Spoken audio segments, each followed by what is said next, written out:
In this tier list, we will see how likely you will experience severe ground shaking and secondary effects such as landslides and tsunamis in a bunch of different countries. F means the country is seismically dead, and S means you're dead.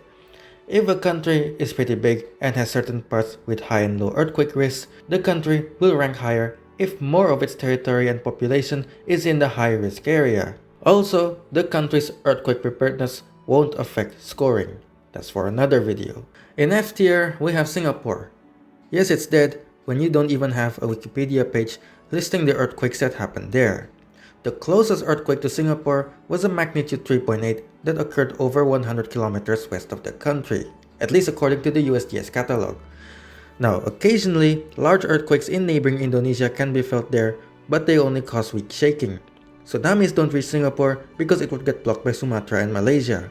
In E tier, we have Finland, mostly small though shallow earthquakes here and there, caused mainly by freezing groundwater expanding and glacial rebound. There have been 2 damaging earthquakes in Finland, both occurring in the northern side of the country, both having a magnitude in the high 4s and causing EMS 6 to 7 shaking. In D tier, we have Canada. Obviously, there's a Cascadia subduction zone to the west, capable of producing a magnitude 9 earthquake along with a tsunami, which would not be great for Vancouver and Canada's west coast. Earthquakes both deep and shallow can occur in the Puget Sound area, which, while technically being in the US, let's just say is awfully close to Vancouver. Other places with notable risks include Yukon and the Northwest Territories, where a bit of thrust faulting is happening, probably due to the collision between the North American and Pacific plates occurring not too far away. Nunavut gets quakes too, most likely due to post-glacial rebound, but then you get events like the 1933 Baffin Bay earthquake, which had a magnitude of 7.3. As it turns out, there's a structural fault there, and Greenland is apparently moving in a slightly different direction to the rest of the North American plate. Lastly, there's a bit of seismic activity going on near the St. Lawrence River. While this area is classified as a rift system, which would suggest that the place is being pulled apart, measurements show that the place is actually being pushed together at the rate of 0.5 mm per year. This one is a bit concerning, not as much as Cascadia, but this part of Canada is rather densely populated, and shallow magnitude 5 to 6 earthquakes can cause damage. Also in D tier, we have Korea, both north and south.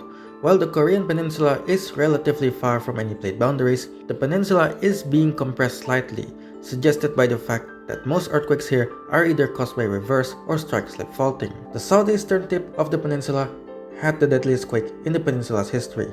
Estimated to be a magnitude 6.7 to 7.0, it had a Mercalli intensity of 9, and it had a death toll of over 100.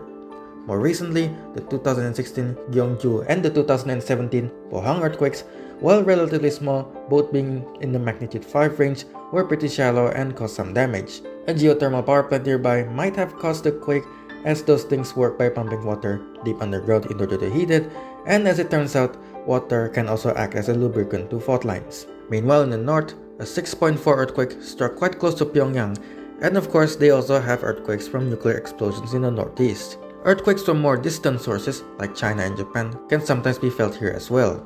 Both the 1976 Tangshan earthquake and the 2016 Kumamoto earthquakes were felt in Korea. In C tier, we have Uganda, located in the East African Rift System. This country has its fair share of earthquakes, mostly shallow magnitude 6 quakes caused by normal faulting. The vast majority of the earthquakes occur on the western side of the country, as that's where the rift is located. This is a problem, since the population mainly clusters in the west and south of the country.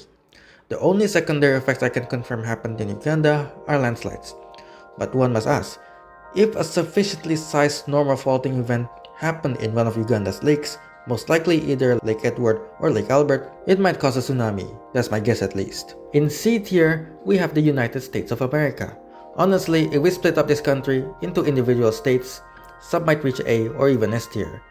Areas with high earthquake risk include Alaska, Cascadia, and California, since that is where the North American plate meets the Pacific and Juan de Fuca plates, sometimes head-on, causing subduction, sometimes sideways, leading to strike-slip faulting. These areas are also prone to landslides, liquefaction, and tsunamis. Farther away, you've also got the Basin and Range area.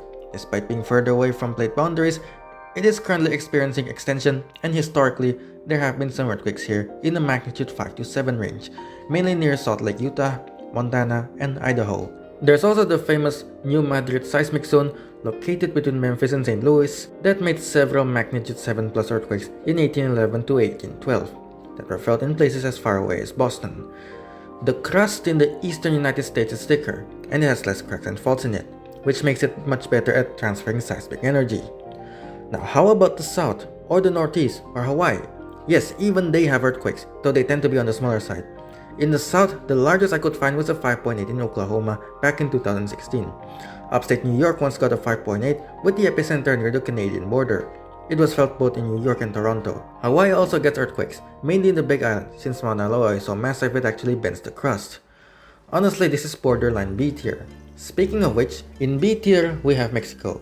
Depending on how you count it, there's 2 or 3 places where earthquakes happen. The first one is the Gulf of California. The Baja Californian Peninsula is tearing itself from the rest of Mexico at a pretty steep angle, so there's lots of structural faulting here. Further south, the Cocos Plate is subducting beneath the North American Plate, so we get both large megathrust earthquakes near the coast and deep intraslab earthquakes further inland. Unlike the US, there aren't many shallow earthquakes further inland. Many large cities in Mexico suffer from what I call Mexico City syndrome. While Mexico City has the most extreme case of amplification due to soil conditions, as the city sits on a former lake bed filled with soft soil, this phenomena can also happen to other cities such as Ciudad Guzman, where many buildings collapsed and 50 people lost their lives during the 1985 Mexico City earthquake. Most of Mexico's population lives in the central southern region. This puts tens of millions of people in the line of fire for large subduction zone earthquakes and deep intraslab earthquakes. These earthquakes often cause landslides in the mountains and liquefaction in sedimentary basins, which is where many of their cities are located. Subduction zone earthquakes also tend to have the nasty side effect of causing tsunamis. In A tier, we have Indonesia.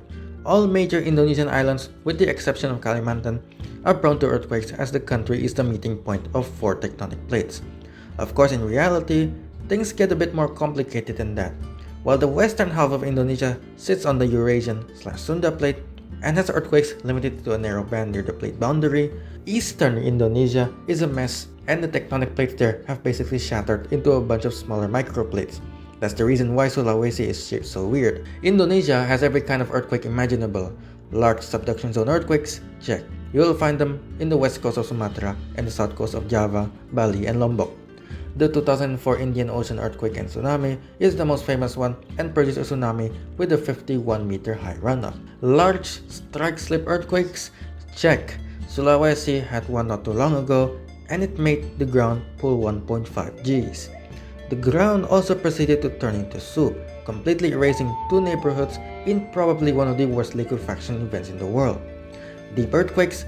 Check. The 1699 Banten earthquake was suspected to be a deep intraslab event, estimated to have a magnitude of 8.0. If it were to happen today, Jakarta, with its metro population of 30 million, will be in the line of fire and the death toll would be in the tens if not hundreds of thousands. People say that the potential Sunda megathrust event keeps them awake at night. This quake keeps me awake at night and makes the megathrust look tame in comparison. Shallow earthquakes near large cities? Check. In 1834, an earthquake struck Depok, a suburban satellite city of Jakarta. Back then, Depok was mostly empty. Now it's a city of 2 million people.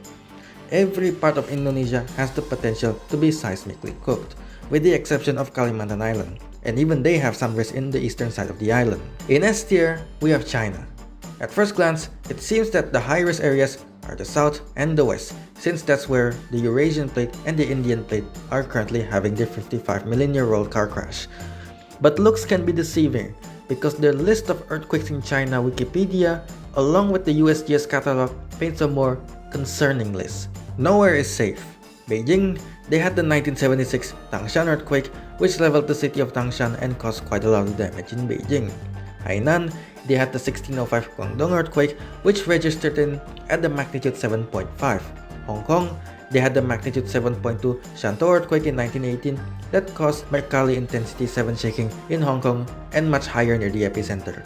Shanghai, in 1921, a magnitude 6.6 earthquake struck 180 kilometers west of Shanghai. Taiwan, the 1999 Jiji earthquake caused damaging Mercalli intensity 6 and above shaking in most of the island. The only seismically quiet province of China is Hunan, and even they usually feel large earthquakes from neighboring provinces. That's the thing with continent-to-continent collisions. Yes, you usually don't get volcanoes and tsunamis, but you get a very large area where you occasionally get very large and shallow earthquakes. Also in S tier, we have Peru. Notice the lack of volcanoes. Why are there few volcanoes in Peru? Because the subducting Nazca plate does something weird here. Instead of diving into the mantle, it stays buoyant and grinds up against the undercarriage of the South American plate for quite a while before diving into the mantle. This is bad because no matter where you are in the country, you are at risk of experiencing a big earthquake and having the ground beneath you pull something like a Shindo 5-. If you live at the coast, you risk experiencing a tsunami-producing megathrust earthquake along with landslides. Further inland, you risk getting hit by shallow or intermediate depth earthquakes and landslides. If you live further inland, past the mountains and into the Amazon rainforest, you get hit by earthquakes that are deep enough so that the epicenter does not receive 1.5 Gs of acceleration but not deep enough to prevent Mercalli intensity 6 to 8 landslide and liquefaction inducing shaking over a wide area. Here's a landslide that can only be described as a biblical event. During the 1970 Ancash earthquake, a piece of Mount Huascaran went sliding down the mountain from 6,000 meters above sea level, reaching speeds as high as 435 km per hour before burying the town of Yungay.